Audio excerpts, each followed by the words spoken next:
Hola, mi nombre es César Puerta, soy el profesor de Historia. Vamos a ver en esta semana la parte de Historia Universal que corresponde a lo que son las civilizaciones clásicas de Occidente. En primer lugar vamos a ver lo que corresponde a la civilización griega. Bueno, el primer punto que vamos a tratar sobre Grecia es la parte del medio geográfico. Entonces, tenemos aquí un mapa en el cual vamos a explicar varias cosas que tienen que ver justamente con el espacio geográfico en el cual se desarrolló la civilización griega. Una primera cuestión tiene que ver con el lugar. El lugar exacto fue la península de los Balcanes. Ustedes pueden ver aquí, esta es la llamada península de los Balcanes. Es un territorio que se caracteriza fundamentalmente por tener una gran cantidad de costas. Esas costas son costas en las cuales las cordilleras se proyectan casi hasta el litoral. Y además es una zona donde el clima y la geografía son bastante complejos, ¿no? Hay una gran cantidad de montañas, lo que hace en realidad que con el paso del tiempo muchos de los pueblos que se establecieron ahí fueran fundamentalmente pueblos de comerciantes, agricultores, etc. Otra cosa que debemos señalar sobre la geografía es los límites geográficos. Ustedes pueden ver aquí hacia el norte, las montañas de Macedonia vienen a ser el límite norte. Hacia la parte sur vendría a ser el mar Mediterráneo, que es en realidad todo esto que se señala con el nombre de mar Mediterráneo. Hacia la parte oriental tenemos el llamado mar Egeo, ustedes lo pueden ver ahí. Y luego en esta zona tenemos el llamado mar Jónico, ¿no? El llamado mar Jónico que viene a ser el límite, en este caso occidental. Más allá, si bien no se ve en el mapa, estaría la península itálica. Hay que recordar que también forma parte de alguna manera del mundo geográfico griego lo que viene a ser la isla de Creta, que la tenemos acá. Ahí, por ejemplo, es donde se dieron los primeros asentamientos de las poblaciones que llegaron más o menos hacia el año 2500 a esta zona del mundo. Y luego tenemos esta parte que pueden ver aquí en el mapa, que es lo que conocemos como el Asia Menor, ¿no? Es la zona, digamos, más extrema del continente asiático que da hacia el mar Mediterráneo, donde en algún momento de la historia los griegos establecieron colonias, ¿no? Como por ejemplo la colonia de Efeso, la colonia por ejemplo de Mileto, que es muy famosa, la colonia de Rodas, la colonia de Focea, entre otras. Muchas de esas fueron colonias fundamentalmente atenienses. Y una última cuestión sobre la parte geográfica, hay que recordar que la ubicación justamente del mundo griego en los Balcanes de alguna manera les dio una posición privilegiada como el eje y el centro del comercio en la parte oriental del Mediterráneo. Pueblos como los egipcios, los hebreos, en su momento los romanos, al menos en sus etapas iniciales, dependieron mucho en este caso del comercio griego, especialmente de ciudades-estado como Atenas, ¿no? Entonces hay que tomar en cuenta las cosas que he señalado, que son los límites, las características del territorio, el tema, digamos, de la ubicación exacta en el contexto del mundo mediterráneo, las áreas que fueron ocupando progresivamente, para poder entender posteriormente varias cosas acerca de lo que es la historia del mundo griego. Vamos a ver ahora las etapas históricas que atravesó en este caso la civilización griega. Vamos a elaborar aquí una línea de tiempo, ¿ya? Vamos a colocar aquí la fecha del año 2500 antes de Cristo, ¿no? Que es la época en la cual se entiende que están ubicados los primeros asentamientos en la historia griega. Y vamos a colocar aquí el año 146, también antes de Cristo, en el momento en el cual Grecia cae bajo el control de los romanos y de alguna manera termina la historia independiente de este pueblo. Entonces, a lo largo de estos siglos es que se desarrolló justamente diversos acontecimientos asociados a la historia de Grecia. Una primera etapa de la historia del mundo griego se da justamente entre el año 2500 y el año 1500. ¿No? Repito, todo esto antes de Cristo. Esa etapa se conoce como la civilización cretense minoica. Vamos a colocar aquí, ¿no? La etapa cretense minoica. ¿Por qué es importante esta etapa? ¿No? Vamos a colocar aquí hacia abajo algunos acontecimientos importantes. Por ejemplo, un hecho importante es la llegada de los primeros habitantes a la zona de Creta, es la isla que vimos anteriormente, Esos habitantes fueron los llamados pelasgos, ¿no? Los pelasgos son un pueblo de origen camita que llegaron posiblemente de alguna zona del Asia Menor y se establecieron en la isla de Creta. Con el tiempo desarrollaron una civilización que se caracterizó por la construcción de puertos, de ciudades. Una de las más conocidas es la ciudad de Knossos, ¿no? Pero sobre todo porque desarrollaron un sistema político conocido como la talasocracia. La talasocracia es, en este caso, el gobierno de aquellas personas que tienen el control de los negocios vinculados al comercio marítimo, ¿no? Los puertos, los barcos, ¿no? Los almacenes, etc., ¿no? Ellos, en buena parte de la historia de este momento, fueron, digamos, los que tuvieron el control de la política. Ahora, otro momento de la historia de Grecia se conoce como el periodo cretense micénico, ¿no? Coloquemos aquí el periodo cretense micénico. Esta etapa de la historia de Grecia empieza con la invasión de unos pueblos arios, conocidos como los aqueos, ¿no? Los aqueos llegan a los Balcanes, atraviesan toda la zona de los Balcanes, desarrollan o construyen algunas ciudades, por ejemplo, como las ciudades de Tirinto y Micenas, luego llegan a Creta y también someten a los pelasgos que están ubicados ahí. Y de alguna manera dan origen pues a una cultura que, si bien recoge algunos elementos de lo que vienen a ser las etapas anteriores, en realidad tienen otras características, ¿no? Se cree que durante esta época es que ocurre la famosa guerra de Troya, ¿no? Una guerra entre un pueblo europeo, digamos que son los aqueos, y un pueblo asiático que son los troyanos, ¿no? Más allá del resultado de la guerra, lo interesante es que es un primer contacto conflictivo, digamos, entre dos zonas de desarrollo histórico que estaban, de alguna manera, compitiendo por la posesión de los recursos, de los espacios, etc. Aproximadamente hacia el año 1150 hay una nueva invasión, en este caso que sacude el mundo de Grecia. En este caso es la llegada de unos pobladores conocidos como los jonios, ¿no?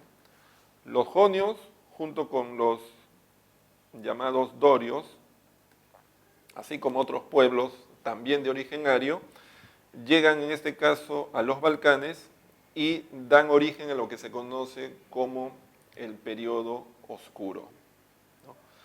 Como su nombre lo dice, esta etapa se caracteriza básicamente por la gran inestabilidad. Hay una gran inestabilidad política, social y económica. Se cree que en esta época, de alguna manera, los pueblos que estaban en los Balcanes, como que de alguna manera se van a encerrar en sí mismos, van a perder el contacto, y sobre todo el comercio, que había sido tan floreciente en los siglos anteriores, deja de tener importancia, ¿no? Esta etapa más o menos termina hacia el año 800, ¿no? En el año 800 estamos en presencia de una etapa conocida como el periodo arcaico. Este periodo arcaico es un momento en el cual surge una de las instituciones políticas más importantes de la historia de Grecia, que es en este caso la polis, ¿no? La polis es la llamada ciudad-estado. La ciudad-estado, a su vez, es, ¿qué cosa?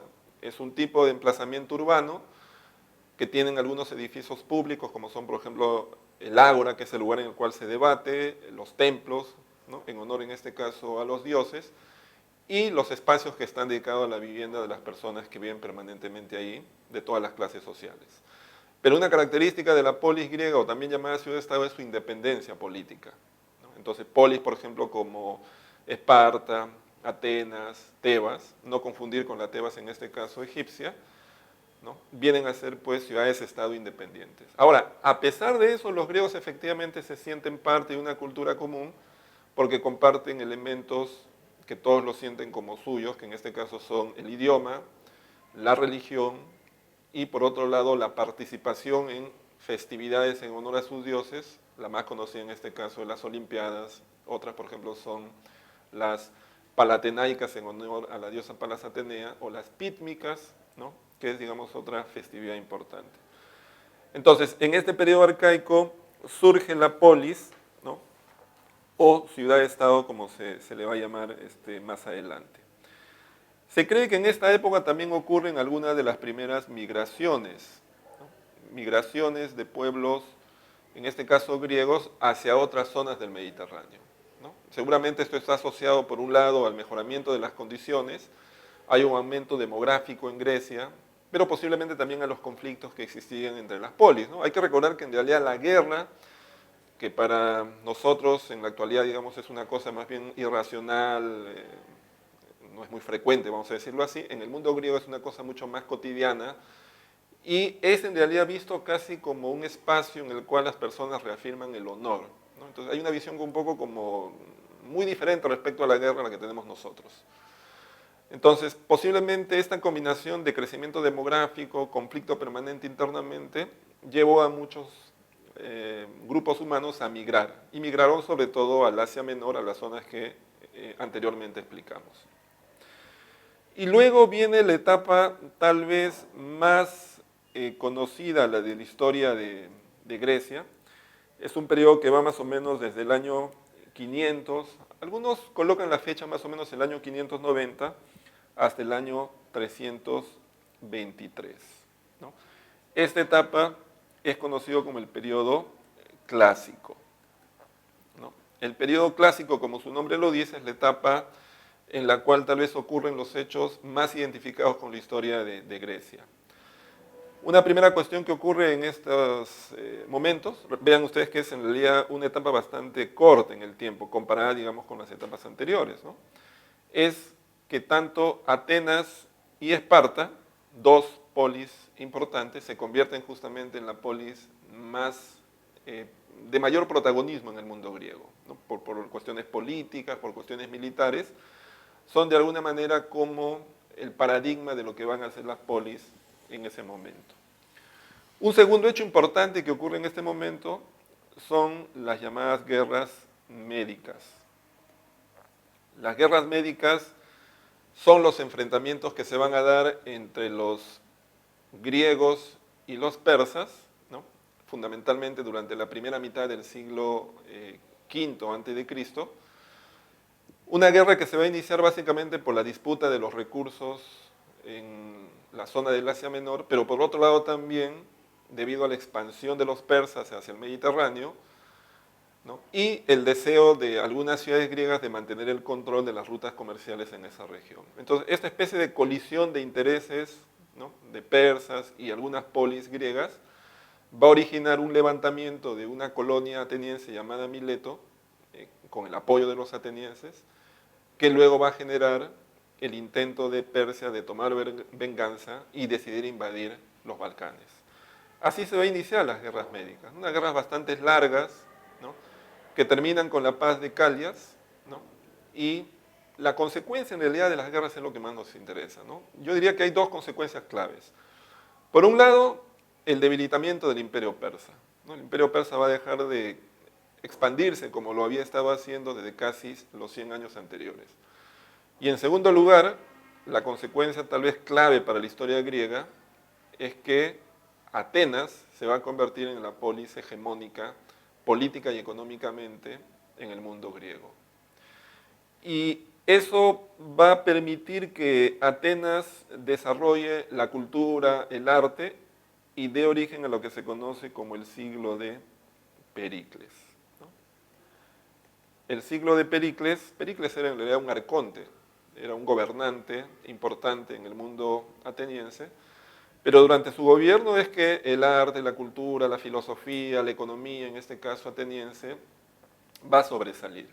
Todo eso basado obviamente en un florecimiento económico. Es la época en la cual pues los tirremes, que es el tipo de barco de los atenienses, de alguna manera van a circular por los mares del Mediterráneo, transportando grano, ¿no?, llevando mercancías de Egipto, de una serie de lugares, y eso va a generar un poder económico muy grande en Atenas, que a su vez va a traer como consecuencia un florecimiento de la cultura, las artes, la ciencia, en general la política.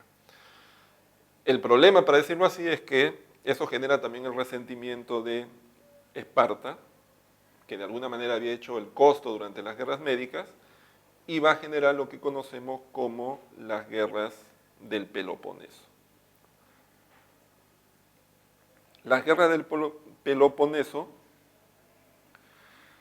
es una guerra civil en realidad al interior del mundo griego.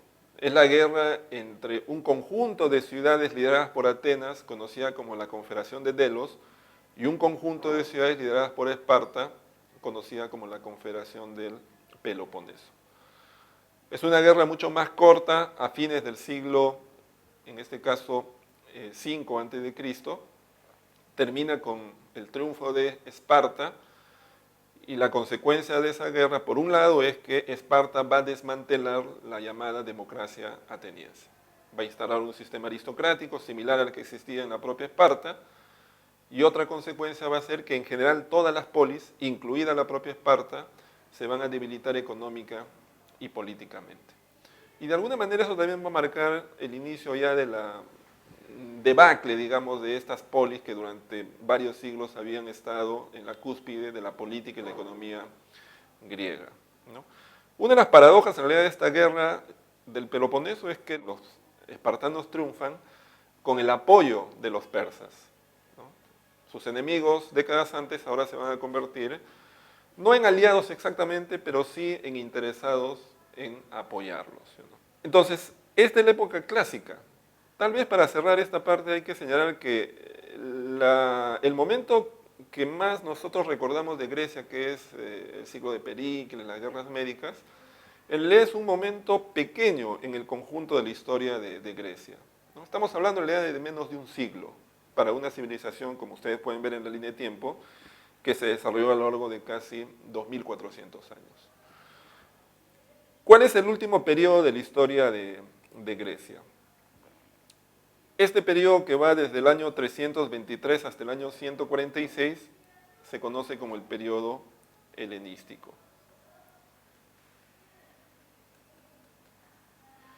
Esta etapa de la historia griega está asociada, en primer lugar, vamos a ponerlo aquí así, lo voy a poner arriba para que se pueda ver, está asociada al surgimiento de una ciudad-estado ubicada en el norte de los Balcanes, llamada Macedonia. Macedonia era pues una ciudad-estado muy al norte. Muchas polis durante mucho tiempo no la consideraban propiamente una ciudad-estado griega. Incluso, por ejemplo, los macedonios no eran invitados a las Olimpiadas, ¿no?, como una forma de reafirmar justamente esta negación de su identidad. Pero la paradoja de la historia es que en el siglo IV, Macedonia inicia un proceso de expansión política a través de alianzas y de conquistas que durante el gobierno de Filipo II de Macedonia van a lograr la unificación de toda Grecia. Y su sucesor en este caso, que es Alejandro Magno, que nosotros lo conocemos mucho, digamos, porque es un personaje bastante popular, por decirlo así, incluso que está representado muchas veces en el cine, no solamente va a consolidar las conquistas dentro de Grecia, sino que además va a iniciar un proceso de expansión externa. Por primera vez los griegos van a salir fuera de los Balcanes y van a comenzar a conquistar a otros pueblos, como por ejemplo los egipcios, los persas, los pueblos de Mesopotamia. Todo eso en realidad en un periodo muy corto, ¿no?, porque la vida de Alejandro es corta, solamente son 33 años de vida, él gobierna desde los 19 hasta los 33, así que tenemos ahí 14 años efectivos en los cuales los griegos de alguna manera se expanden y conquistan buena parte del mundo de la época.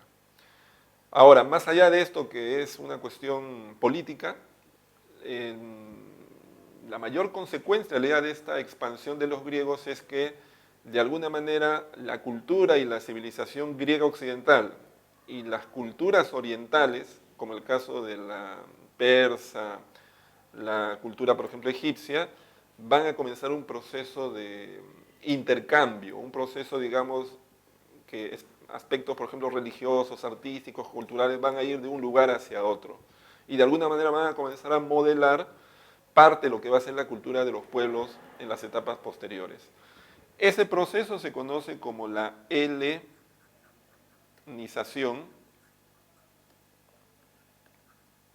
¿no?, la helenización del mundo antiguo, ¿no? Y finalmente, luego de que muere en este caso Alejandro, los territorios que él había conquistado van a ser divididos entre sus principales generales y de alguna forma se va a iniciar una etapa ya de decadencia del mundo griego, ¿no? Los griegos sistemáticamente van a ir cayendo bajo el poder económico de otros pueblos que están en ascenso, por ejemplo como los cartagineses, los fenicios, hasta que el año 146 a.C.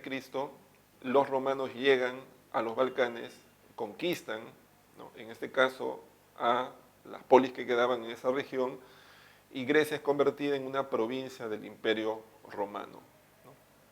De alguna forma también los romanos asimilaron muchos elementos de las tradiciones culturales de los griegos, por eso que hay un fuerte vínculo o vaso comunicante entre griegos y romanos, ¿no? Aunque el aspecto, por ejemplo, militar, el aspecto de la ingeniería, etcétera, son aspectos que en Roma tuvieron un mayor, en este caso, impulso.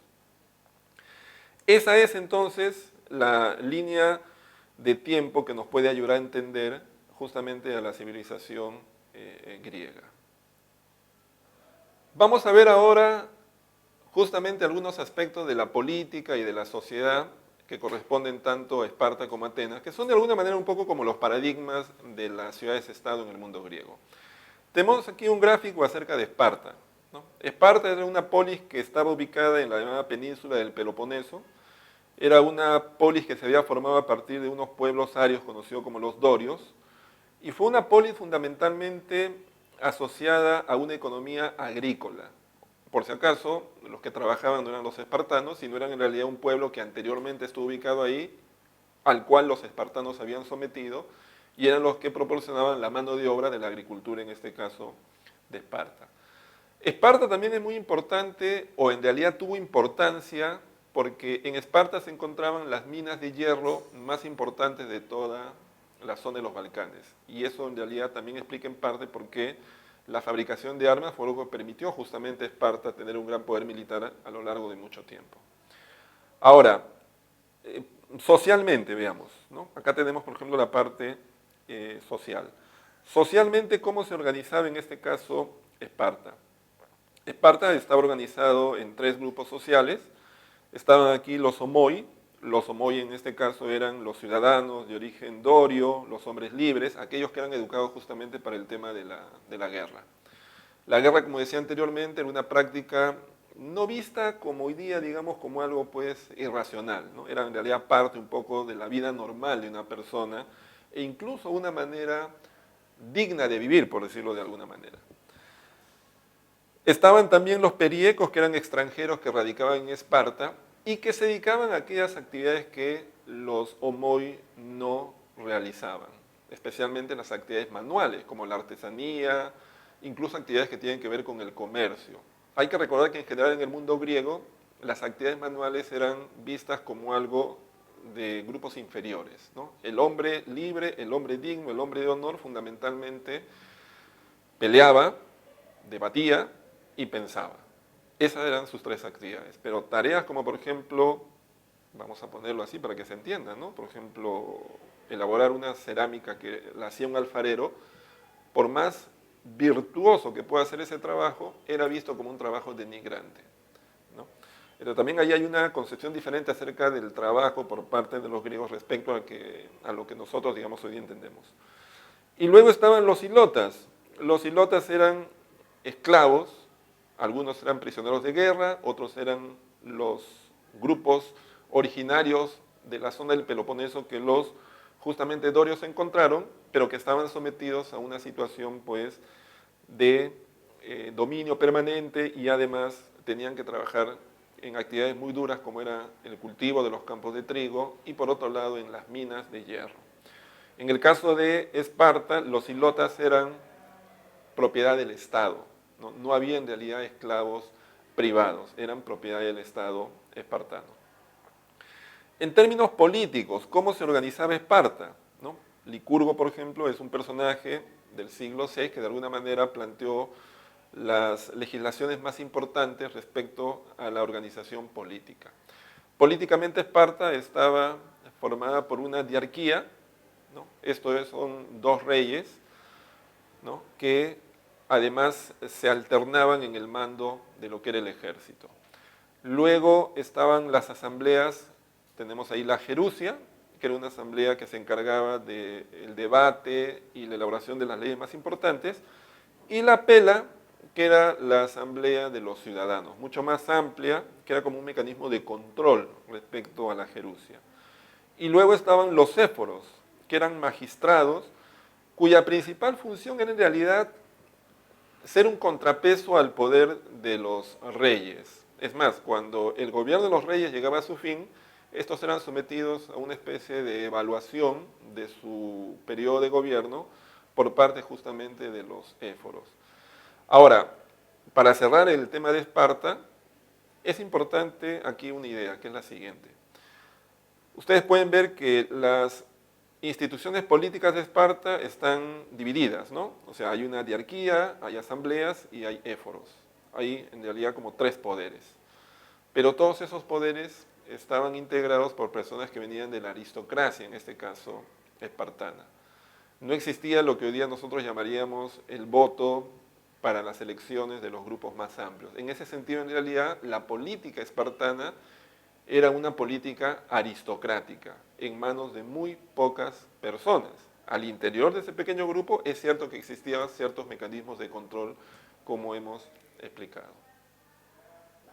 Vamos a ver ahora la parte que corresponde a Atenas. Bueno, Atenas es otra de las polis o ciudades-estado griegas, digamos, paradigmáticas, ¿no? Tenemos en el caso de Atenas, veamos aquí, por ejemplo, su organización social.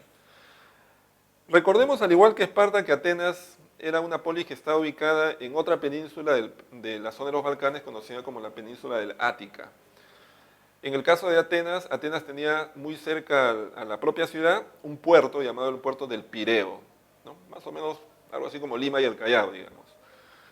Atenas fue una polis que se formó fundamentalmente a partir de la llegada de los jonios, ¿no? Y se caracterizó básicamente porque fue un pueblo que se orientó sobre todo al comercio. Justamente su posición cerca al litoral le dio ventajas para el comercio. En determinada época, más o menos en el siglo V antes de Cristo, Atenas llegó a tener una flota comercial marítima de más o menos 1000 barcos, ¿no? Bueno, en realidad eran llamados tirremes, que son unos barcos obviamente mucho más pequeños. Socialmente Atenas estaba integrada por 3 grupos, los llamados atenienses, que eran los descendientes de los jonios, que eran los hombres libres. Sobre todo se caracterizaban porque tenían derechos políticos, votaban, pero además podían ocupar los cargos públicos.